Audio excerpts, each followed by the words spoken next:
You think they're wise? Move. The Indian legend of the trailing arbutus.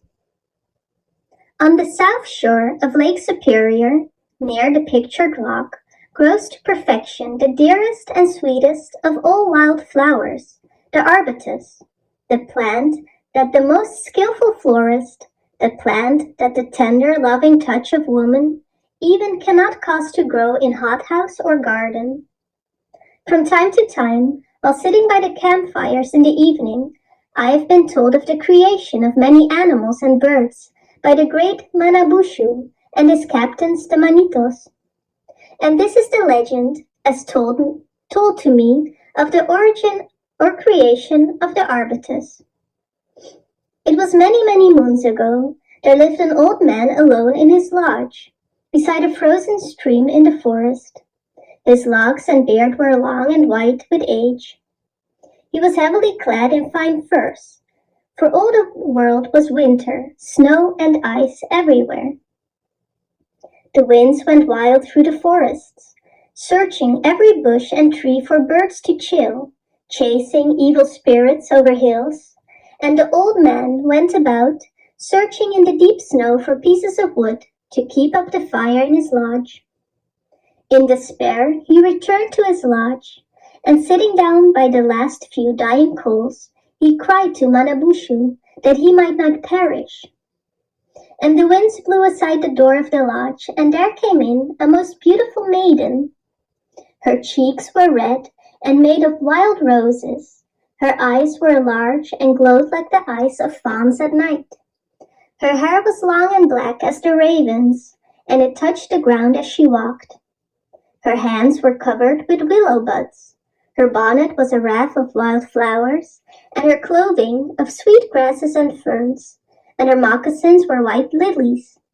And when she breathed the air of the lodge, it became warm. The old man said, "My daughter, I am glad to see you.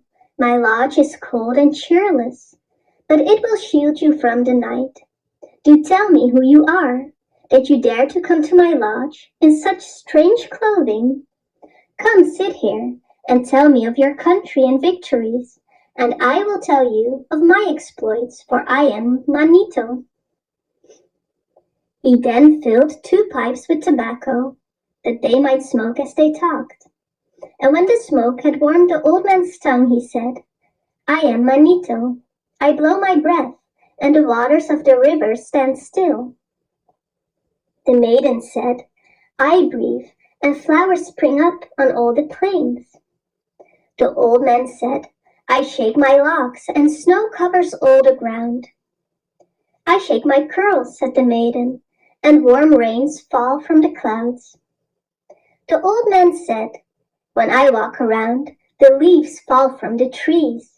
At my command, the animals hide in their holes in the ground, and the birds get up out of the water and fly away." The maiden said, "When I walk around, the plants lift up their heads. The trees cover their nakedness with many leaves. The birds come back, and all who see me sing. Music is everywhere." And so they talked, and the air became warm in the lodge. The old man's head dropped upon his breast, and he slept. Then the sun came back, and the bluebird came to the top of the lodge and called, "See, see, I'm thirsty." And the river called back, "I'm free, come and drink." As the old man slept, the maiden passed her hands above his head, and he began to grow small. Streams of water ran out of his mouth, and soon he was a small mass upon the ground, and his clothing turned to green leaves. Then the maiden, kneeling upon the ground, took from her bosom the most precious white flowers, and hid them all around the leaves. She breathed on them and said, "I give you all my virtues and my sweetest breath, and all who would pick you up shall do so on bended knee." Then the girl moved away through the woods and over the plains, and all the birds sang to her. Wherever she stepped, and nowhere else, grows the arbutus. You be mumu. You think they're wise? You are a mumu man.